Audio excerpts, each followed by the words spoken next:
Evolution is spiritual. Change and transformation is spirituality. So if I am a spiritualist, which is what I call myself, among other things, my job is to investigate the process of spirituality and being spiritual and being a spirit while possessing a body. While possessing a body.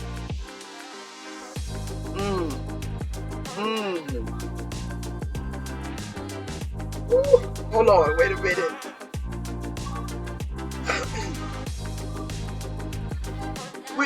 We talk about spiritual possession all the time when it comes to possessing a spirit outside of your own.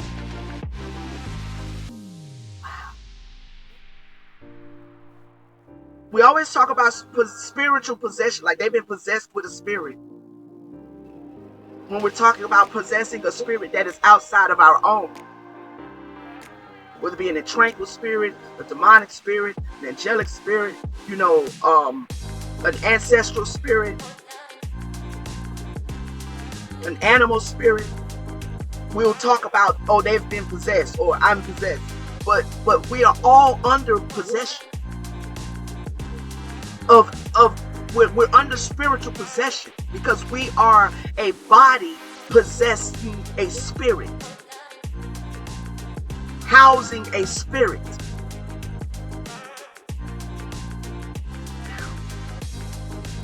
Never thought about that like that until this moment. I never thought about that like that until this moment.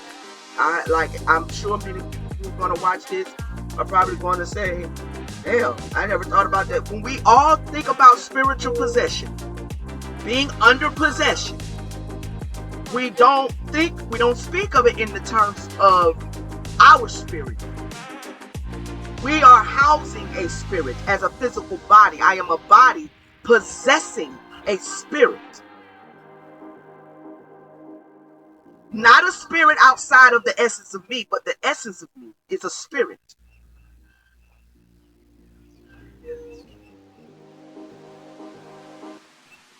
So we're all under spiritual possession. We're all possessed by something. We're all possessing something. We're all possessing a spirit. The difference in being possessed by a spirit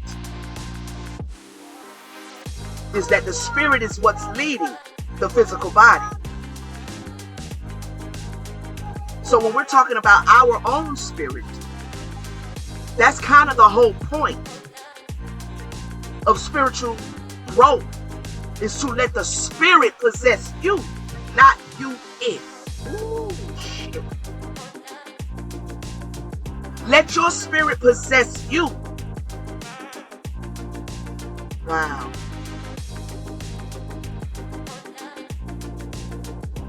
Wow.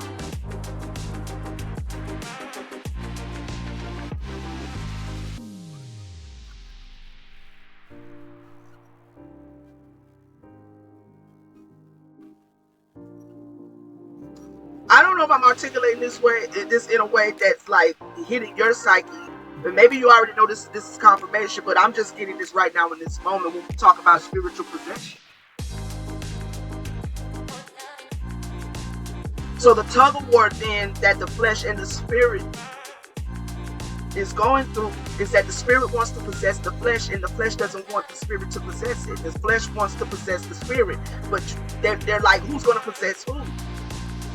So then we have to bring our flesh into subjection to the spirit of us.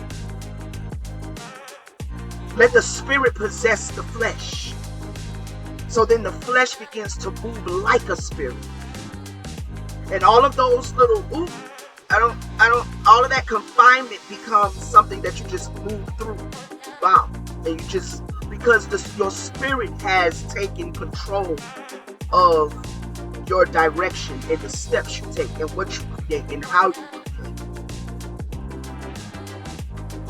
the energy, the good energy that you bring, you know, you have to make sure that they're going to reciprocate that. They can't feed off your good energy, and then when it's time for you to get some good energy from them, they want to downplay you like, oh, that wasn't no big deal that you actually graduated college. That ain't no, like they want to act like they celebrate you, but they don't really. They really like, you know, it's not that. It's you know what I'm saying. Y'all know what I'm saying. You know, when it's funny acting and shit, and you being you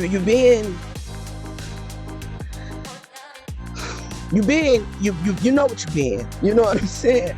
So I don't deal with people like that at all.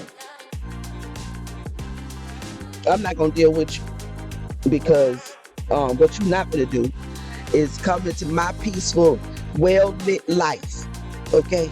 My life is well lit over here. We can see. Okay?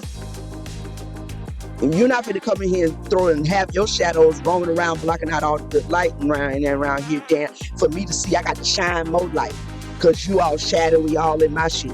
No. Mm-mm. I ain't going to be able to do it. I ain't going to be able to do it. I ain't going to be able to do that. This is a lot of work. This is a lot of work. You know, getting a little more sunshine up and through here. This was a lot of work. Shit. I ain't gonna be able to do it.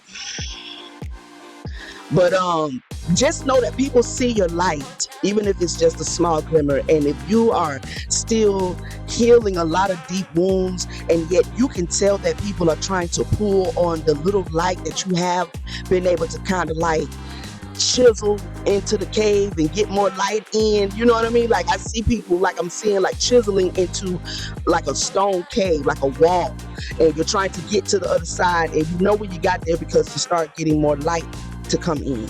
You understand what I'm saying? You've worked very hard to get where you are, but in retrospect, the things you've gone through with people around you where you may have felt unsupported, unvalidated, you may have been overly criticized. That's what made you pick up the chisel. So it can't even be, you know, it can't even be a situation where you're still blaming or you're still feeling like you're somebody's victim. Yes, what happened to you happened to you. What they did to you, they did it. Yeah, they did do that. The hurt and everything is all valid. But you can have that experience and still not think of yourself as a victim. When you are working on something and then you still, and you have periods of distraction within you are distracted. And you're in the process of working on the thing. And now you are so distracted within that you are not moving forward in the work. That same concept that you use to manifest by imagining, using the mental power, all of that, that is the same thing that you can use to break you from the distraction so that you can presently continue to move forward at manifesting the manifestation. This is what I mean by keep going. How do you keep going when your inner world is upside down? How do you force it to be put back right side up? The power of your imagination is a very powerful tool. It is the tool we use in manifestation, and it is also the tool that you can use when you are dealing with inner distractions that is trying to get in the way of your forward progress. Your forward progress. Because most of us understand that manifestations, some do just fall out the sky, because there is a certain level of manifestation where it requires you to do nothing but know that it's coming. And some people say, well, no, that ain't how that works. Yes, it is. I've done it. Yes, it is. There's a certain part of manifestation where if you obsess on what you need to do to make it work, you will push the manifestation further away from you. So there's a certain aspect of manifestation where you speak it, you see it, and you let the universe bring it to you however the universe chooses to bring it to you. But when we are manifesting something very specific, like a job, like a promotion, like something tangible like that, something life-changing like that, where we actually have to do something, like put in the application, when it's for a specific job, or when you're on a job and you want a specific promotion. You're not just like, I need some financial increase. And when you're just trying to get financial increase, you just leave it to the universe to bring it to you however the universe wants to bring it to you. That's why I said certain manifestations do not require for you to do anything. It actually work against you if you try to get in the way of it, right? But when you are talking about something specific that requires you to do something, if you really want that specific thing, like if you want a specific luxury vehicle and you are manifesting that luxury vehicle, you have to do something, like get up, go to the car lot and get it. You have to do something because it's specific. So when you're working on manifesting something that is very specific, and you have to do something to get it, the inner distractions within you will try to cause you to doubt, cause you to be distracted, so you stop doing the work that manifestation requires. You understand? And when you have those distractions that will stop you, if you let them linger, if you sit in them, if you soak in them, if you let them run rampant, if you don't catch them by the reins and reel them in, then you will not be able to reach the goal that you're trying to reach, the very specific goal that you're trying to reach, right? So your imagination is what you use to recenter the mind during those periods of distraction. So we have to ask ourselves, why, if we know that we are supposed to have pleasure in creating, why would we continue to create an environment around ourselves that we don't take pleasure in?